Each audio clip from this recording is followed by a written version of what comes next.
Hello and welcome. I hope you're safe and well. Today's exciting episode, I do some beading, lots of beading on two different jackets. It's perfect. Perfect, perfect, perfect. Perfect jacket. So I finally finished the beading on the parish jacket. I mean, every time you do finish a jacket, you just like, I could do more, but enough is enough.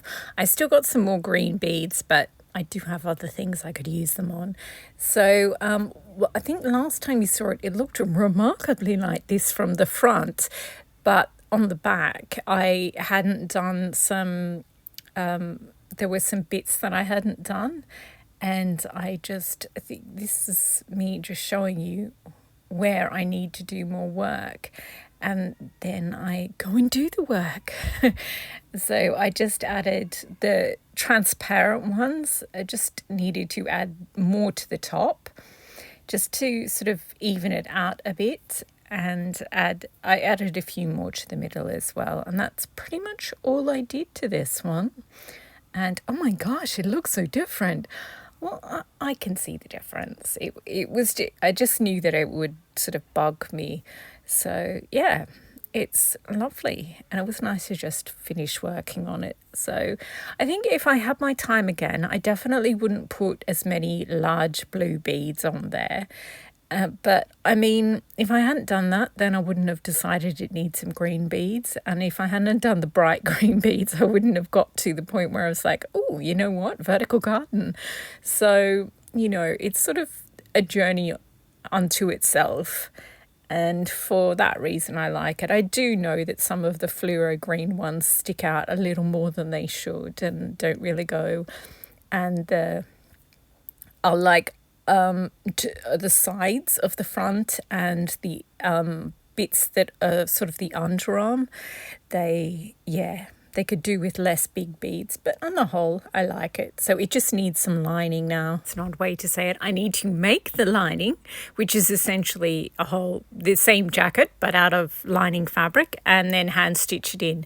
So the other thing that I have been working on is this grey floral jacket. I think the last time you saw it was after I'd done the whole of the first layer. Oh, actually, no, I showed it to you when I started doing the second and third layers. So basically, I'll show you in a minute photos of what it looks like at each stage.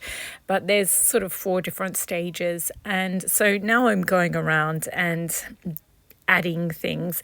And at the front, I sort of did it... I did these drippy ones all over the fronts. And then when I got to the back, I was like, ugh, that'll be too heavy working in the middle. I'll just do them on the bottom.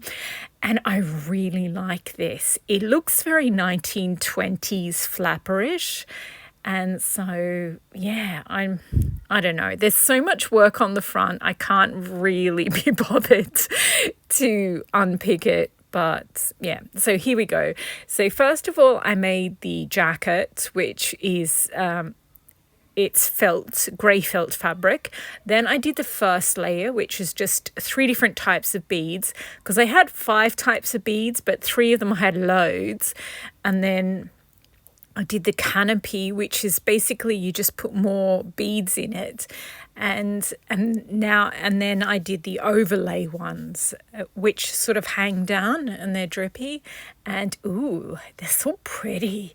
So I guess I can't really be bothered pinning it all together, but I guess we will drape it over the mannequin and see what it looks like. Oopsie, I clearly forgot to do that, but I did more work, bright side, and it would have been unbalanced anyway. So last time you saw it, it just had that side done. Now I've done the left part of the screen. So I've done the whole of this right side, so the canopy's done on the upper side. Obviously, you haven't done the feature on the back yet because I've put the hot pink, magenta and red flower shaped beads aside somewhere in a special place, and I've forgotten where I put them. So I've done most of the canopy on all of it except this corner that I'm just showing you now. So yeah, there's also the sleeves to go, and one side of the front needs more canopying as well. But generally speaking, I think the back's pretty well done. Now that I'm at the point where I have to keep an eye on how many of each type of bead that I use, I love it gives it so much texture to go over and do the canopy of the second layer of beads, and then the hanging down ones are just so good. So good. It looks, this jacket looks a little bit like a chandelier, doesn't it? Oh well, it doesn't matter. They're plastic beads, incredibly. I think they look a little bit glass. Like, obviously you wouldn't use an expensive glass bead in the way that I've been using it, but I still think they look pretty impressive.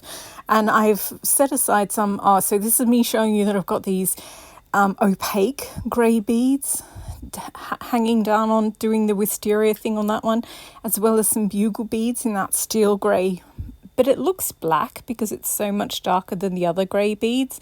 So I was thinking about cutting them out, but it's too tricky to cut them out. I think I'll leave them.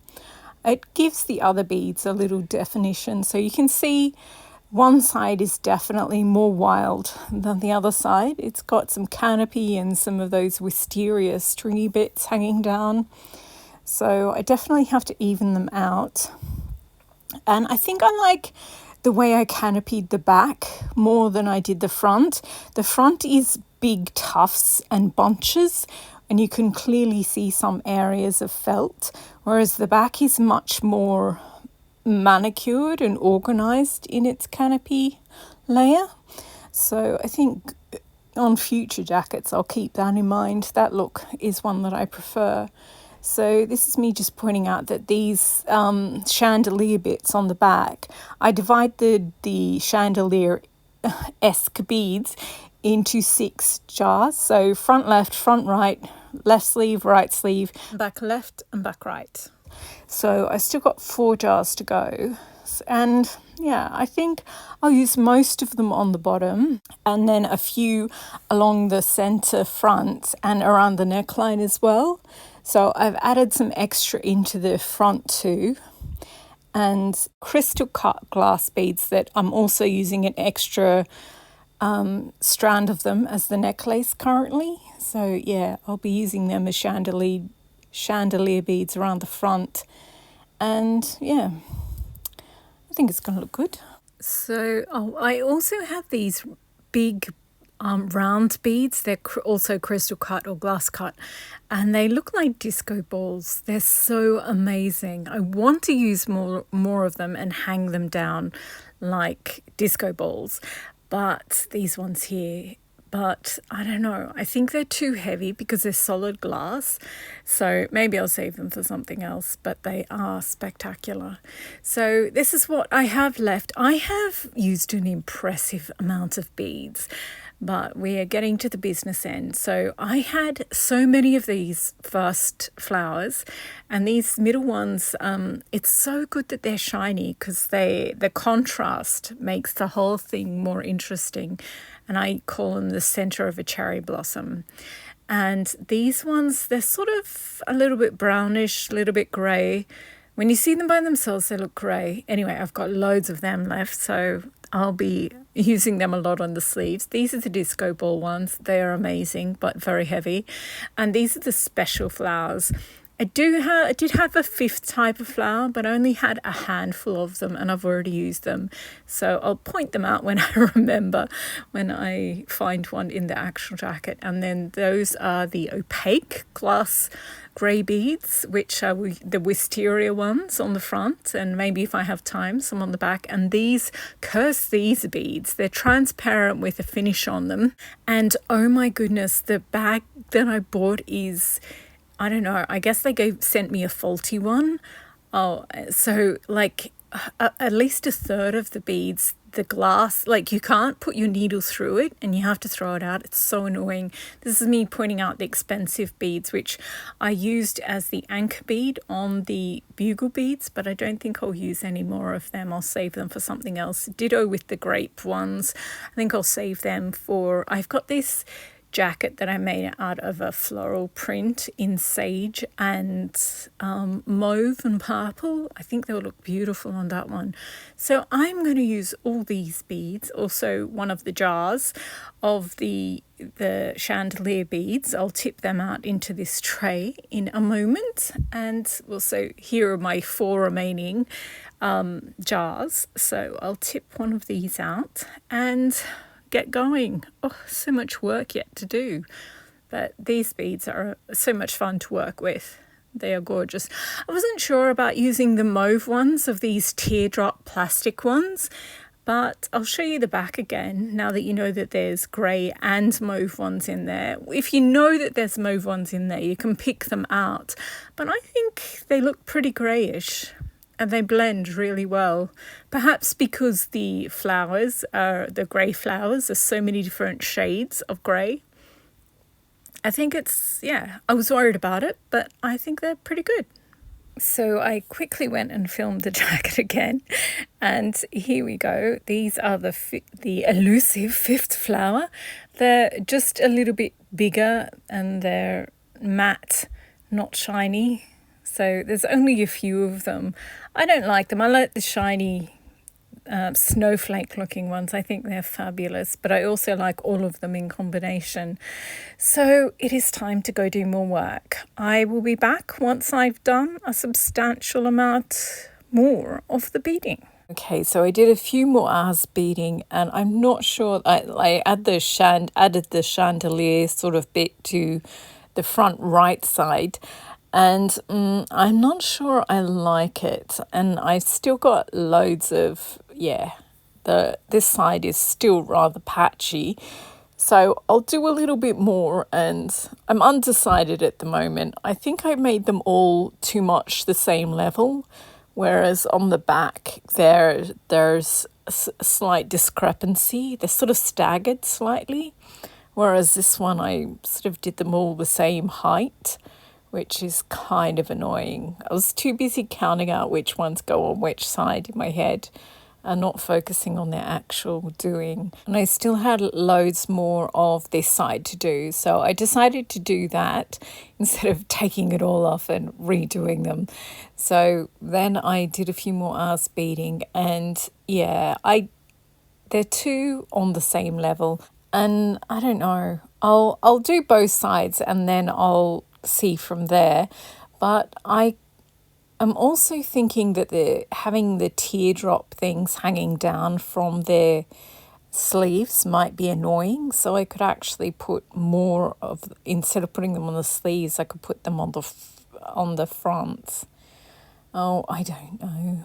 On the bright side, the front and the back do match. I guess they aren't that different. I'm just in such a grumpy mood at the moment.